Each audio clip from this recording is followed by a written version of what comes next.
अस्सलाम गाइस। तो अब हम आगे की ना गाइडलाइंस करते हैं। सॉरी फॉर द डिले, बस काफ़ी बिजी था इन दिनों जिसकी वजह से नहीं बना पाया। अब हमारे पास ये पेरिटोनियम वाले चैप्टर से हमने करनी है।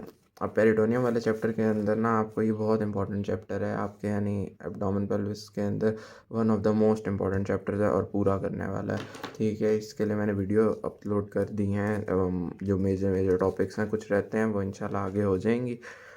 सबसे पहली बात ये कि एब्डोमिनल कैविटी एंड ये तो इसमें आपको ना ये ना हम मैंने वहाँ केएलएम से जब कराया था तभी मैंने बता दिया था कि आपको ये क्वाड्रेंट्स आने चाहिए। तो ये सारी वही बात है, वही ट्रांसपाइलोरिक प्लेनर वगैरह सारा।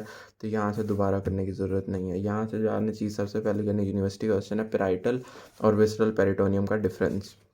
अब ये मैंने बनाया हुआ है पेराइटल लेयर और विसरल लेयर, इनका डिफरेंस बनाया हुआ है।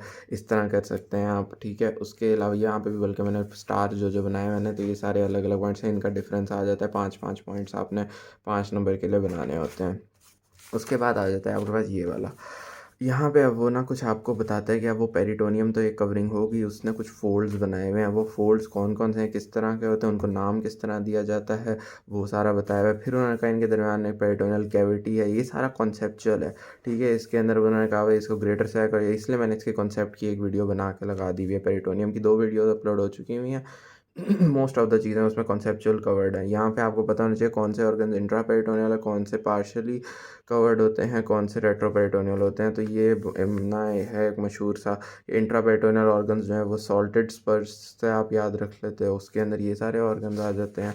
और जो रेट्रो पेरिटोनियल होते हैं वो सैड पकड़ के नाम से याद रख लेते हो कि ये सारे रेट्रो पेरिटोनियल ऑर्गन्स होते हैं। उसके अलावा ना एक सवाल आ जाता है, यूनिवर्सिटी क्वेश्चन है पेरिटोनियल लिगामेंट्स का। तो ये पेरिटोनियल लिगामेंट्स हैं सारे के सारे, और आपको पता होना चाहिए ये सारे लिगामेंट्स किन किन चीज़ों के दरमियान होते हैं और इनके अंदर से गुजरता क्या है। ठीक है, तो ये यूनिवर्सिटी क्वेश्चन है, इसलिए आपने इसे अच्छे से कर लेना है।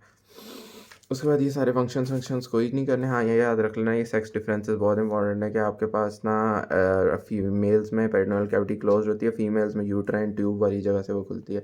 ये क्लिनिकल्स वेरी इंपॉर्टेंट। एसाइटिस बहुत इंपॉर्टेंट है, पैरासिंथेसिस बहुत इंपॉर्टेंट है, इसकी ये साइट्स हैं ये बहुत इंपॉर्टेंट है, इसकी ये डेफिनेशन मैंने लिखी हुई है ये। और ये यूनिवर्सिटी क्वेश्चन है इसलिए वेरी इंपॉर्टेंट। इसके अलावा आगे ये सारी वाइवा में पूछ लेते हैं, लेप्रोस्कोपी, न्यूमोपेरिटोनियम, पेरिटोनाइटिस। ठीक है, ये सारा वो। और इधर आपके पास ना ये एब्डोमिनल पुलिसमैन ग्रेटर मोमेंटम को कहते हैं।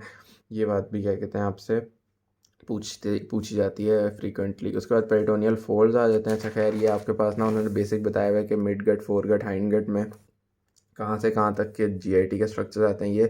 और आगे ये वाला मैंने ये सारा भी आपको समझा दिया हुआ है, यही वाली डायग्राम मैंने अपने लेक्चर में समझाई है, और इसके अंदर ये समझ लें तो ये सारी चीज़ें आपको अच्छे से समझ आ जाती हैं।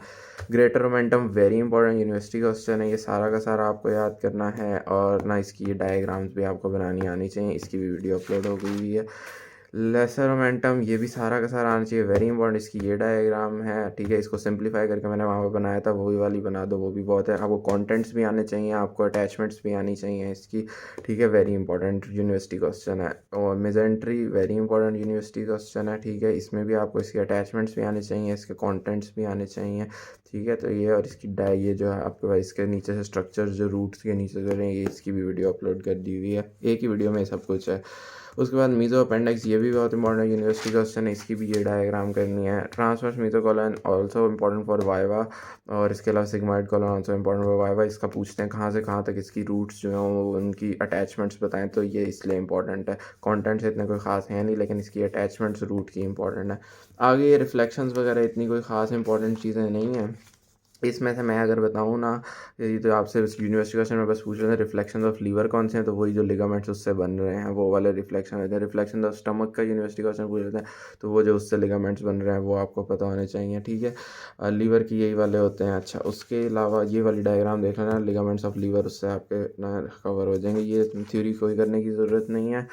ये डायग्राम मैंने समझाई थी, ये वाली इंपॉर्टेंट है, ये भी इंपॉर्टेंट है। ये वाली डायग्राम भी समझाई थी, ये भी इंपॉर्टेंट है। अच्छा, ये वाली डायग्राम भी बहुत इंपॉर्टेंट है। इसके अंदर वो मैंने ना वहाँ पे जब केएलएम से बताया था तो उसमें मैंने वो जो infraumbilical part of the abdominal cavity और जो यूनिवर्सिटी क्वेश्चन है वो की बीडी में यहाँ पे लिखा हुआ है वो सारा का सारा। ठीक है, कि मेरे ये फोसाज जो हैं वो, और इसके अलावा उनकी क्लिनिकल इंपॉर्टेंस और हो, तो ये डायग्राम भी इसलिए यूनिवर्सिटी क्वेश्चन है, ये भी इंपॉर्टेंट है। ये कोई ख़ास इतनी चीज़ें इंपॉर्टेंट है नहीं, इनको करने की ज़रूरत भी नहीं है। यहाँ से ये epiploic foramen very important, very important. ये हर पेपर में आता है, हमारी स्टेज में आया, हमारे प्रॉफ में आया, हमारे स्टैंड अप में आया। तो इसलिए वेरी इंपॉर्टेंट इसकी डायग्राम ये 7 लाजमी बनानी है, ठीक है। मैंने भी इसकी ये सारी की सारी की हुई हैं। अगर आप लोग कहेंगे तो मैं इसकी वीडियो भी बना दूँगा एपिप्लॉइक फोरामेन की। और साथ में साथ यहाँ पे आगे लेसर सैक है, ये लेसर सैक भी बहुत इंपॉर्टेंट है। लेसर सैक की बिना वो जो एक मैंने ग्रेटर मोमेंटम की डायग्राम बनाई थी, उससे आपके लेसर सैक के एंटीरियर रिलेशन एंटीरियर वॉल के हो जाते हैं और पोस्टीरियर वॉल के भी हो जाते हैं। और उसके बाद ये अभी पीछे जो मैंने अभी आपको दिखाई है ना, ये वाली डायग्राम, इसको देखेंगे ना अगर, तो आपके पास उससे आपके ना राइट और लेफ़्ट रिलेशंस हो जाएंगे, ठीक है। ज़्यादा आपको ये बहुत ज़्यादा खपाते हैं, ये फजूल से लिखे हुए हैं। मेजर आपको ये याद होने चाहिए और इनके अंदर से एक एक कर लो बस, जब ताकि आप लिख लो पेपर के अंदर कि राइट पे क्या है, ऊपर क्या, नीचे क्या है, लेफ्ट पे क्या है, ये सारा। लेसर सैक के सिनेरियो बन के आता है कि आपका कोई वो पोस्टीरियर गैस्ट्रिक अल्सर हो गया है, तो उससे आपके पास क्या होगा। तो वो जो पोस्टीरियर गैस्ट्रिक अल्सर है वो आपको फिर ना जाके वो लेसर सैक जो स्टमक के पीछे होती है ना लेसर सैक, इसलिए पोस्टीरियर गैस्ट्रिक अल्सर जो है वो आपके पास लेसर सैक में ना वो कर जाता है परफोरेट। तो ये इंपॉर्टेंट हो गया। ये रिसर्च इतनी ये जो हैं ये इतनी इंपॉर्टेंट नहीं है, ओनली रीड है। उसके बाद फिर हमारे पास आ जाती हैं, यहाँ पे भी पेरिटोनाइटिस का दिया हुआ है, ये पढ़ लेना। अब ये स्पेशल रीजन ऑफ द ये इंपॉर्टेंट है, ठीक है। इसको मैंने ना शॉर्ट लिस्ट कर लिया था क्योंकि शॉर्ट लिस्टिंग ही ज़रूरी होती है। एब्डोमिनल वैल्व इसके बहुत बड़ा है, तो इसमें आपको पता होना चाहिए एब्डोमिनल कैविटी का सुप्राकोलिक कंपार्टमेंट होता है, इंफ्राकोलिक, सुप्राकोलिक में सब फ्रेनिक स्पेसेस होती हैं और सब फ्रेनिक स्पेसेस जो हैं उसके अंदर वो एंड, ये सारा कॉन्सेप्चुअल है। इसमें से सवाल ये वाले में इस पार्ट में से इतने नहीं, MCQs आते होते हैं, SCQ नहीं आता। Intraperitoneal spaces, extra peritoneal spaces आपको नाम पता हो और बस उनकी एक एक ना क्लिनिकल इंपॉर्टेंस है। यहाँ पे आपके पास इन वाले ऑर्गन से इनके ऑपरेशंस हो रहे होंगे तो इधर आपके पास एब्सेस बन सकती है। ये MCQ में आता है कि अगर स्प्लीन का क्या कहते हैं ना वो हो रहा था, ऑपरेशन हो रहा था, उससे कोई एब्सेस बन गई है, कौन सी स्पेस में बन रहा है आपको बताना चाहिए, लेफ्ट एंटीरियर सबफ्रेनिक स्पेस के अंदर। और उसके अलावा लेसर सैक जो है वो लेफ्ट पोस्टीरियर सबफ्रेनिक स्पेस होता है। और ये इसके अलावा ये आपके पास नाम ये सारे के सारे आपको इस तरह करके आने चाहिए। इसमें से जो यूनिवर्सिटी क्वेश्चन है SCQ के लिए वो है जी हिपैटोरीनल पाउच ऑफ मॉरिसन, ये यहाँ पे दिया हुआ है हिपैटोरीनल पाउच, ये यूनिवर्सिटी क्वेश्चन है, वेरी इंपॉर्टेंट। इसकी डायग्राम ये दी हुई है, ये डायग्राम कर लेनी है अच्छे से। इसके अलावा ये सबफ्रेनिक स्पेसिस की ये डायग्राम है, इसको अच्छे से कर लेना। अच्छा, और इसके अलावा ना एक सवाल आता है कि आपके पास ना कौन सी इन्फेक्शंस जो हैं इंट्रापेरिटोनियल वो एब्डोमेन से पेल्विस में किस तरह स्प्रेड करती हैं, तो वो पैराकोलिक गटर से करती हैं। तो अगर इंफ्राकोलिक कंपार्टमेंट में ना वो जो कॉलन है उनके इर्द गिर्द ना paracolic gutter, right paracolic gutter, left paracolic gutters होते हैं। तो ये आपके पास ना ये वाली जगहें जो है ना साइडों वाली, ये आपके पास वो पैराकोलिक गटर्स हैं, तो इससे आपके पास ऊपर नीचे होती हैं। तो ये आपको यूनिवर्सिटी क्वेश्चन में पता होनी चाहिए। आखिरी चीज़ जो यूनिवर्सिटी क्वेश्चन में पूछी जाती है ना वो आपके पास पूछा जाता है रेक्टो यूट्राइन पाउच, और ये बहुत इंपॉर्टेंट है रेक्टो यूट्राइन पाउच। यहाँ पे थोड़ा बहुत ही लिखा हुआ है, खैर ये देख लेना। रेक्टो यूट्राइन पाउच के लिए ये डायग्राम आपको लाजमी आनी चाहिए, अगले पेज पे लिखी हुई होगी। और एक MCQ में आता है कि most dependent part of the body, जब ये अपराइट पोजीशन में होता है, मोस्ट डिपेंडेंट पार्ट जब ना बंदा सुपाइन पोजीशन में होता है, ये इधर डायग्राम में समझाया हुआ है उन्होंने।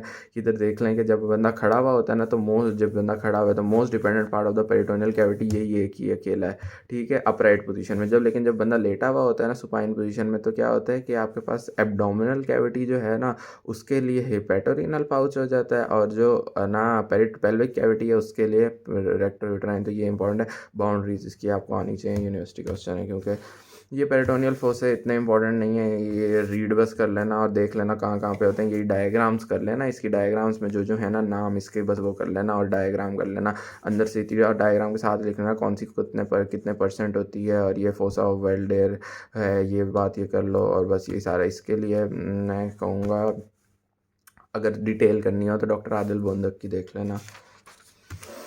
अच्छा, उसके अलावा इंटरनल हर्निया जो है ना, वो आपको पता है कि हमने वहाँ पे पढ़ा था स्पेशल नो ना एंट्री रीजन्स में होता है, तो ये आपको पता होना चाहिए सारा। और इसके अलावा ना पेन मिड गट की कहाँ रेफ़र होती है, हाइंड गट की कहाँ होती है, फोर गट की कहाँ होती है, ये यहाँ लिखा हुआ है, ये भी इंपॉर्टेंट है, ये वाली डायग्राम भी। अच्छा, इसके अलावा ना एक चीज़ आती है वॉल्वुलस। अब ये वैसे तो एम्ब्रियो में पढ़ते होते हैं लेकिन यहाँ पे भी ये लोग पूछ लेते होते हैं वॉल्वुलस, तो इसलिए वॉल्वुलस आपको पता होना चाहिए। है आसान था कि अगर आपके पास ना वो मेजेंट्री जो है एलिमेंट्री कनाल की कहीं कहीं पे होती है, कहीं कहीं पे नहीं होती। अगर हर जगह होती ना, अगर यानी आपके पास हर जगह मेजेंट्री होती तो वो इतनी ज़्यादा मोबाइल हो जाती कि आपस में आपके पास वो एक दूसरे के ऊपर ओवरलैप सारी इंटेस्टाइन्स कर देती है, ऑब्स्ट्रक्शन हो जाती और आपके पास बाउल ट्विस्ट अपने ऊपर ही कर देती है इंटेस्टाइनल ऑब्स्ट्रक्शन से, फिर आपके पास बहुत सारी खराबियाँ हो जाती हैं। यहाँ तक ये चैप्टर कंप्लीट हुआ। Thank you.